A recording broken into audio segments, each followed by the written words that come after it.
সোনাইমুড়িতে CNG ড্রাইভাররা ন্যায্য দাবি অধিকারের আদায়ে তারা রোড ব্লক করেছেন। সোনাইমুড়ি উপজেলা প্রশাসকের উপর তারা ক্ষোভ ঝাড়ছেন। তারা পৌরসভার টাকা দিচ্ছেন, লাইনের টাকা দিচ্ছেন, প্রতিদিন থানাতে গাড়ি দিচ্ছেন, তারপরেও তাদের স্ট্যান্ড নেই। তাদের এই ন্যায্য অধিকারের জন্য তারা রোড ব্লক করেছেন। আজকে সোনাইমুড়িতে 10টা থেকে অবরোধ চলতেছে। এখন পর্যন্ত কোনো তাদের এই রোড ব্লক বা মানুষ যে দুর্ভোগে আছে এটা সরানোর জন্য আপনারা দেখতেছেন আরডি টিভি 2.0।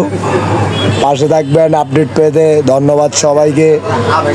এই বলে আপনারা দেখতেছেন বর্তমান সোনাইমুড়ি যে যানজট শহরগুলো এখন রোড ব্লক করে দিয়েছেন সিএনজি ড্রাইভাররা তাদের ন্যায্য দাবি আদায়ের জন্য।